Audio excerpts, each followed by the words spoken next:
সুপ্রিয় অষ্টম শ্রেণীর শিক্ষার্থী বন্ধুরা, আজকে আমরা আলোচনা করব তোমাদের বাংলা পাঠ্য বইয়ের পঞ্চম অধ্যায়ের 5.2.3 বর্ণনামূলক তথ্য বিশ্লেষণ করি। দেখো এখানে কি বলা হয়েছে।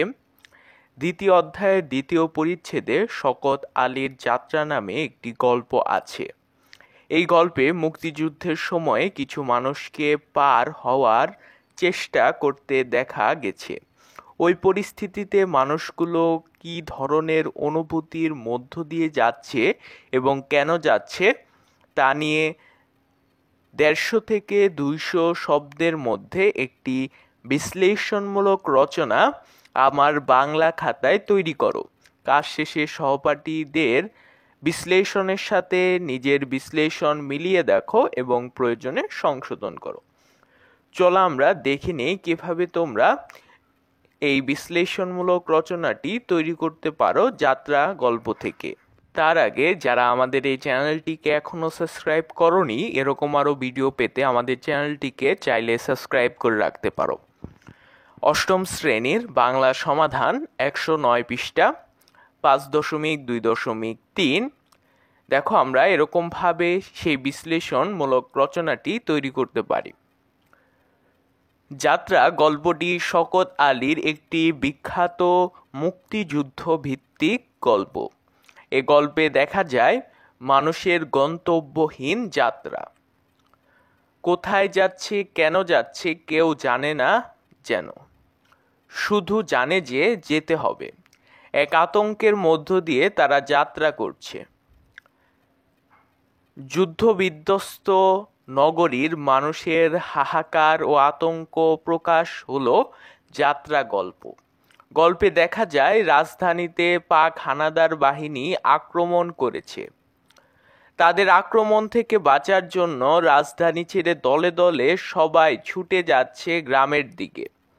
সেখানে এক নদী পার হওয়ার চিত্র দেখা যায়। নদীতে নৌকার সংখ্যা মানুষের তুলনায় অনেক কম।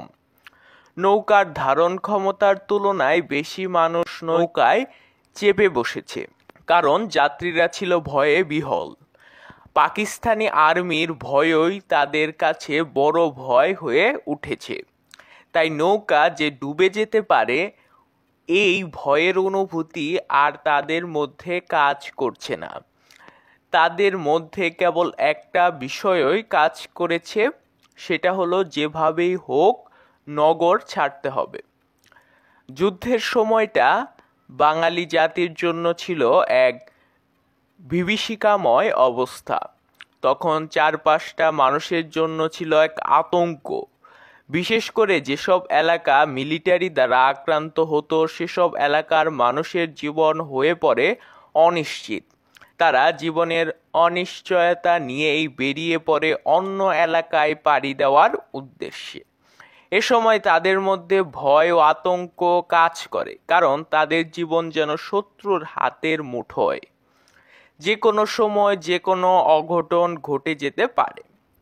শেষ অংশে তোমরা এরকম ভাবে লিখতে পারো, যাত্রা গল্পে মূলত যুদ্ধ বিধ্বস্ত সময়ের ভয় ও আতঙ্ক নিয়ে অন্য এলাকায় পাড়ি জমানোর জন্য মানুষ হন্তদন্ত হয়ে নদী পার হওয়ার চেষ্টা বিবৃত হয়েছে।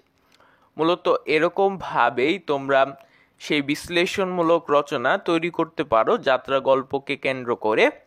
আমি তার একটি নমুনা দেখিয়েছি, তোমরা চাইলে এরকম ভাবেও লিখতে পারো। আজকের ভিডিওটা এই পর্যন্তই ছিল। যদি এরকম আরো অসংখ্য ভিডিও পেতে চাও তাহলে আমাদের এই চ্যানেলটিকে সাবস্ক্রাইব করে রাখো। আল্লাহ হাফেজ।